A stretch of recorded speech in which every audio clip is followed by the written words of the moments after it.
Geese on our wheat, bandits. There you go, Christmas gear everywhere. Got a wee party of cows following me this morning. Morning, Holly. What a beast. Big breakdown. There's a drill working there. Good morning. Just heading along the road to feed the calves. First of all, if you can like and subscribe, it really helps the channel. We're still only at kind of 38, 39% people who are subscribed, so if we can boost that, that'd be good. Anyway, calves are away to be fed this morning. The guys are in this morning to start lifting carrots, which is a bit of a nightmare because it's soaking, but that's life. Getting on fine, coming in for a grub. I'm still feeding them in the afternoon. And then we've got these cattle beasts that are, there's a few in there ready for the butchery. There'll be 2 weeks till the next set goes. They're just on the bulk feeder there. I'll get that filled up, it's just about empty. So I'm after a wee bucket full there.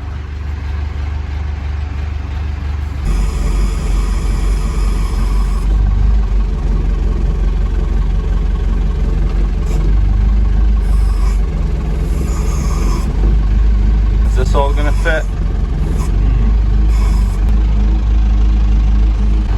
It's definitely full anyway. I need to come back along to this yard because their business summer harvest, they press rapeseed and they're doing some pallets to put bags of whatnot on top of. So I think my dad had said he'd get them pallets by today, and he's obviously forgotten. I'll away and get those pallets just now, and it'll work out fine because I'll use a flatbed and I'm needing to get some rapeseed pellets, which are at this yard as well, so I'll put them on the flatbed on the way back.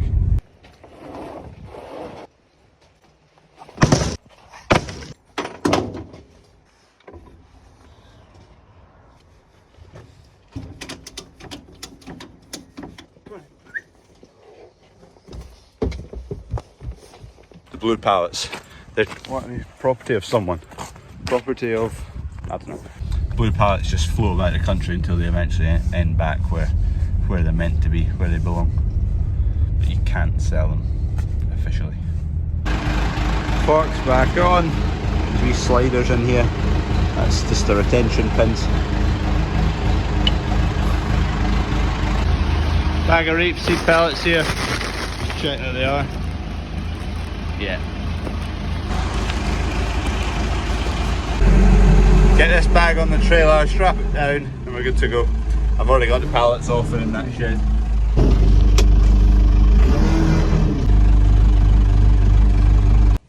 Not much clearance down there, but Discovery usually sorts itself out. Once you start it, it'll raise itself there. Some amount of straps on that.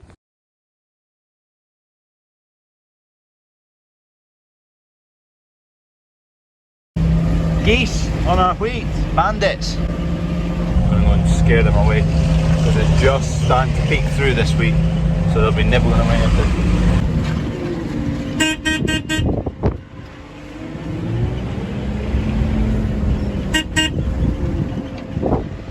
Look at them. Thousands. Wheat's looking good though, it's just come through. The difference in the right side and the left side is when we finished one evening and started one morning, so maybe 10 hours in difference. Can't see, but geese are gone. Apart from, there's about 20 down in this corner, right at the bottom corner, so we'll get rid of them, because if there's a few lying there and others fly about, they'll see them and go and land with them. Get rid of them all. Hopefully we'll keep them off. No doubt they'll be back this evening or the morning, or I don't know, I need to get the banger out here maybe. Right, I'll get this out of the way, get the trailer off, and I can get that trailer and tractor out of that gap, and the limestone needs dealt with, and then I'm ready to shift some gates. Right, that's out the shed now. I need to go and find a spot for this limestone, so I'll go and have a look at the bottom shed here.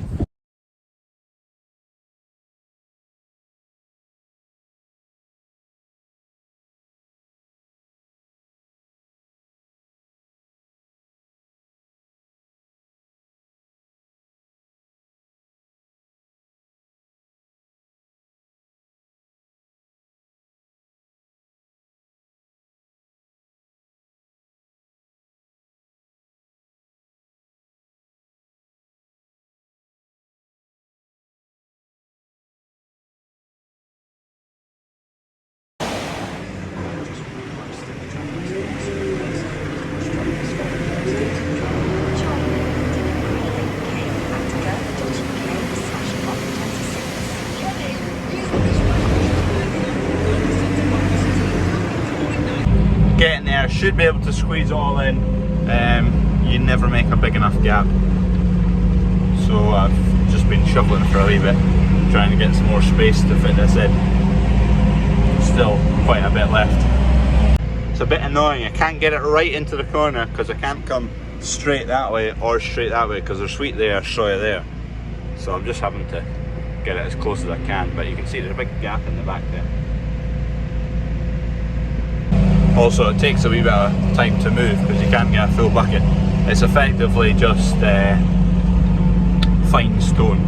It's limestone, so it's really dense stuff. You can't fill, the forklift can't cope with a full bucket. The limestone's in the diet for the eggshell. The eggshell's 95% calcium, and that's, the limestone contains loads of calcium, so that's why we give them limestone, because it gets them a nice strong shell on the egg. Just sweeping up the last of it, get it all in this bucket and get it round, and then this is effectively finished this area. Need to shift them and then I can swing some gates round to this wall. Clearly enjoys the taste of soya. That's it all in, easy. There's the carrots, top of the hill, well, halfway up the hill, green field there. They've not done too much, but I imagine it's a right mess up there. Just been trying to organise racking for that store, the new store, because we're needing to get racking sorted out. We've got loads of racking lying about, but we've used all the uprights. We've no uprights left. We've got all the beams and whatnot, or quite a lot of beams. I'm trying to sort out more uprights and whatnot so we can put in racking. So I've just been on the phone to someone, so he's away to have a look at what he's got in stock.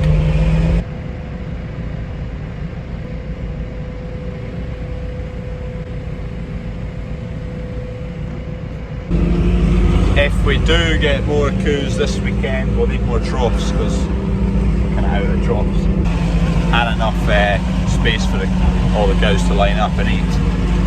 So we'll need to order some troughs possibly, or figure something out. But there's one in this field I'm just going to go and pick up. That's what I'm after, although it's a wee short one. Slightly squint.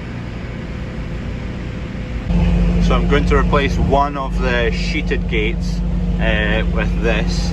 Okay, it's not long enough.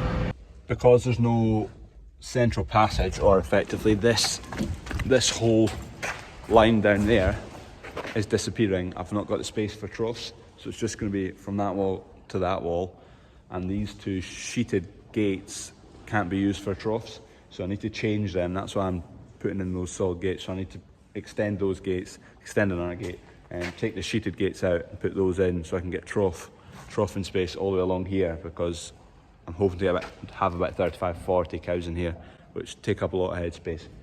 Second feeding of the day for these guys and gals. Hey. Just came to check on the main man, check he was still in his pen for a start. I've got a bit of charge on my phone now.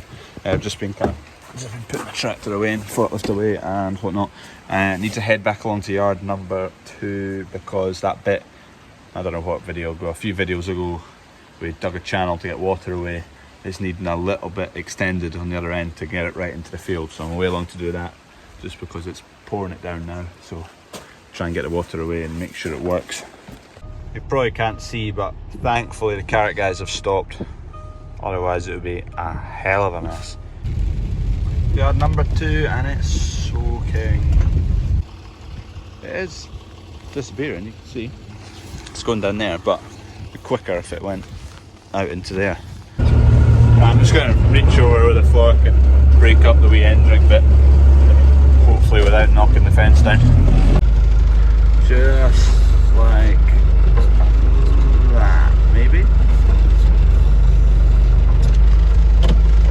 If I get it flowing a wee bit, it'll soon sort itself out of the water. It'll dig itself a path. And then try just put a fork under the fence. There you go. It's not got a direct path out yet, but give it half an hour, it'll soon cut a path. Once it gets in that open fur there, it'll be fine. I mean, once we get some serious rain, that's just going to cut a big gorge down there. But as long as if it sticks down there, that'll be fine. It won't be too much of an issue. It'll run all the way down. It'll have to go all the way down there. Right, I think that's everything for this video. So thanks for watching. Like and subscribe. Just locking up the shop, and Christmas is well underway. I've not been in here for a good wee while. There you go, Christmas gear everywhere. Anyway, thanks for watching. If you can like and subscribe, cheers for watching.